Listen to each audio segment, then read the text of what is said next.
ഇപ്പൊ അവളുടെ ഈ അവസ്ഥയ്ക്ക് ഞാനും കൂടി കാരണക്കാരനല്ലേ രാമകൃഷ്ണ? അങ്ങേയറ്റം നമ്മൾ അവളെ ഉപദ്രവിച്ചില്ലേ? എന്തൊക്കെയാണ് എഴുതി കൂട്ടിയത്? എങ്ങനെയാണ് ഇനി അതൊക്കെ ഒന്ന് തിരുത്തുക? നമ്മളൊന്നും അറിഞ്ഞിട്ടല്ലല്ലോ. അതെ, അറിയാതെയും അന്വേഷിക്കാതെയും ആ മാമച്ചന്റെ നിർബന്ധത്തിന് വഴങ്ങി. എനിക്കതൊക്കെ തിരുത്തണം. ഒറ്റ വഴിയേ ഉള്ളൂ, അറിയാവുന്ന കാര്യങ്ങളൊക്കെ സത്യസന്ധമായിട്ട് എഴുതുക. അങ്ങനെ പെട്ടെന്ന് എഴുതിയാൽ ആളുകൾ വിശ്വസിക്കോ? വിശ്വസിക്കും. താൻ എഴുതണം. എല്ലാത്തിനും കാരണം ആ കുട്ടിയുടെ മാനസിക വിഭ്രാന്തിയായിരുന്നു എന്ന് വരുമ്പോൾ എല്ലാം ന്യായീകരിക്കപ്പെടും.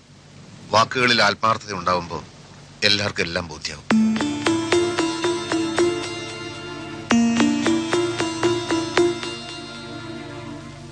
വഴക്കെട്ട് പിരിയുന്ന അച്ഛനമ്മമാരുടെ മക്കൾക്ക് സംഭവിക്കുന്ന ഏകാന്തതയും അന്യതാബോധവുമായി അവൾ ഊട്ടിയിലെ സ്കൂളിൽ താമസിച്ച് പഠിക്കുന്ന കാലം.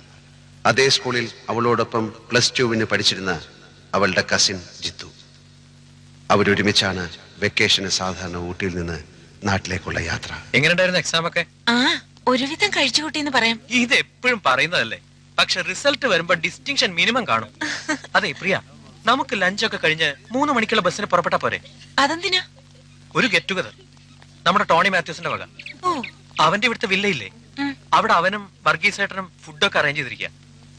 ഇന്ന് നമ്മുടെ ഊട്ടിയിലെ ലാസ്റ്റ് ഡേ അല്ലേ, ഒരു ചെറിയ സെലിബ്രേഷൻ. നമ്മൾ കുറച്ചുപേര് മാത്രം. ജ്യോതിയോട് ഷെർലിയോടൊക്കെ ഞാൻ പറഞ്ഞിട്ടുണ്ട്.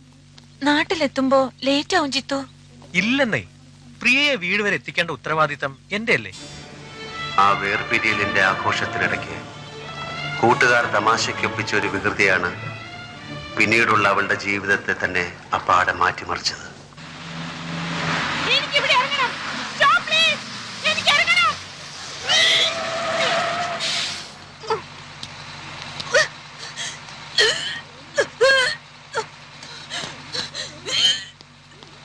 പ്രിയ, എന്തു പറ്റി? അറിയില്ല. പ്രിയ, എന്ത്?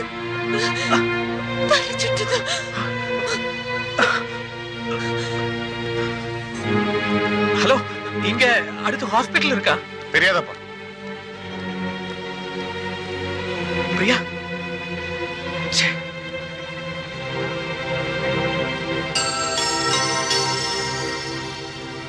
ഹോസ്പിറ്റലിന് ടൗണിലേക്ക് തിരിച്ചു പോകണം. എന്താ പറ്റിയത്?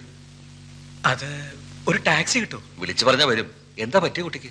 അത് പിന്നെ നാട്ടിലേക്ക് പോണ വഴിയാ. ബസ്സിൽ വെച്ച് തല കറങ്ങി. എന്റെ കസിനാ. വെക്കേഷൻ സ്റ്റാർട്ട് ചെയ്ത് ഞങ്ങൾ ഫ്രണ്ട്സ് സെലിബ്രേറ്റ് ചെയ്തപ്പോ അബദ്ധത്തിൽ കുറച്ച് ലിക്കർ കഴിച്ചു പോയി. ജ്യൂസാണെന്ന് കരുതി കുടിച്ചതാ. അത്രേ ഉള്ളൂ. അതിന് ഹോസ്പിറ്റലൊന്നും പോണമെന്നില്ല. ഒരു മുറി തുറന്നുതരാം. ഷവറിന്റെ ചോട്ടിൽ കുറച്ചേരം നിർത്തിയാ മതി, ശരിയാവും.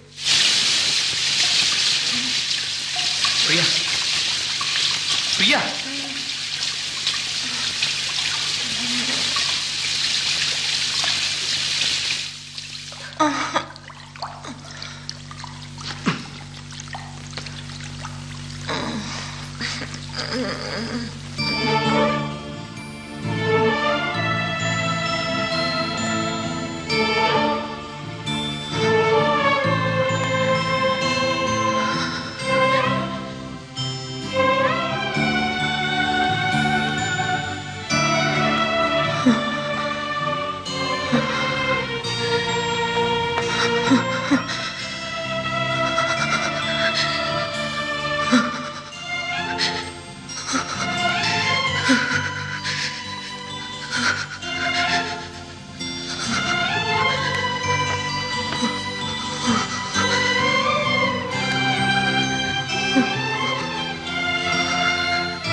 പോയി ഞാൻ.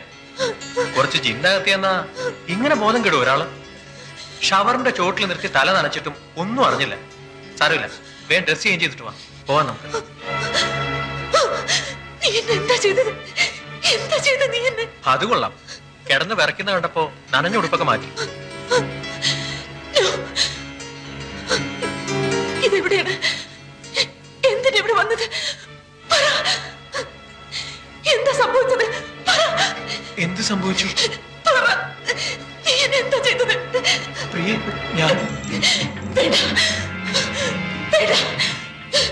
You cheat. No.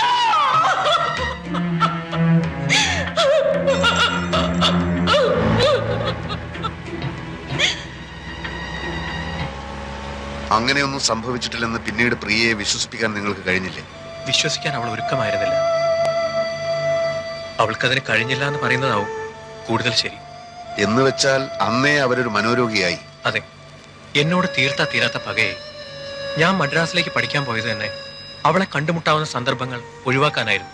അമ്മയ്ക്കും വല്യമ്മയ്ക്കും മറ്റെല്ലാവർക്കും സത്യം അറിയാവുന്നത് കൊണ്ടാണ് മിസ്റ്റർ സാഗറുമായിട്ടുള്ള കല്യാണം അവർ തീരുമാനിച്ചത്. ഒരു കല്യാണത്തോടെ അവളുടെ മനസ്സ് നേരെയായിക്കോളും എന്നവർ കരുതി. പക്ഷേ അവൾ മദ്രാസിൽ എന്നെ തേടി വന്നു. എന്നെ വകവരുത്തുകയായിരുന്നു ഉദ്ദേശം. അവിടെ 6 മാസത്തോളം ഒരു മെന്റൽ അസൈലത്തിലായിരുന്നു. പിന്നീട് തറവാട്ടിലേക്ക് പോകാൻ അവൾ കൂട്ടാക്കിയില്ല. ഹോസ്റ്റലിലൊക്കെ താമസിച്ചു പഠിച്ചു. വർഷങ്ങൾക്ക് ശേഷം വീണ്ടും എന്നെ കാണുമ്പോ ഒന്നും ഉണ്ടാവില്ല മിസ്റ്റർ ജിത്തു. എല്ലാവരുടെയും സാന്നിധ്യത്തിലല്ലേ നമ്മൾ കാണുന്നത്. നിങ്ങളുടെ സ്വാന്തനപ്പെടുത്തലുകൾ ചിലപ്പോൾ മറ്റേത് മരുന്നിനേക്കാളും ഫലം ചെയ്തെന്ന് വരും. No, I don't want an explanation. ഇത്രയും പേരുടെ ഡ്യൂട്ടിക്കുള്ളപ്പോ ഇതൊരിക്കലും സംഭവിക്കാൻ പാടില്ലായിരുന്നു. ആ പേഷ്യന്റ് എന്തെങ്കിലും പറ്റിയാൽ അതിന്റെ ഉത്തരവാദിത്തം നിങ്ങൾക്കായിരിക്കും. എന്താ ഡോക്ടർ? ഇവര് കുളിക്കാൻ കയറുന്നത് വരെ പ്രിയ റൂമിൽ ഉണ്ടായിരുന്നതാണ്. Now she is missing.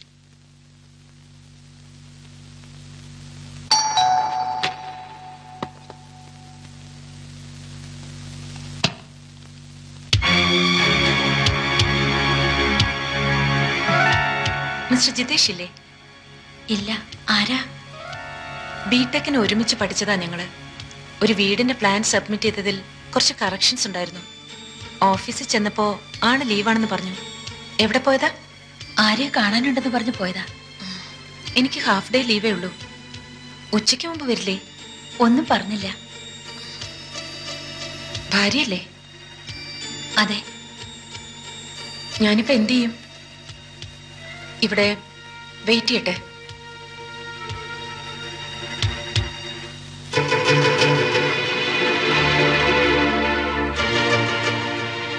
കുടിക്കാൻ കുറച്ച് വെള്ളം.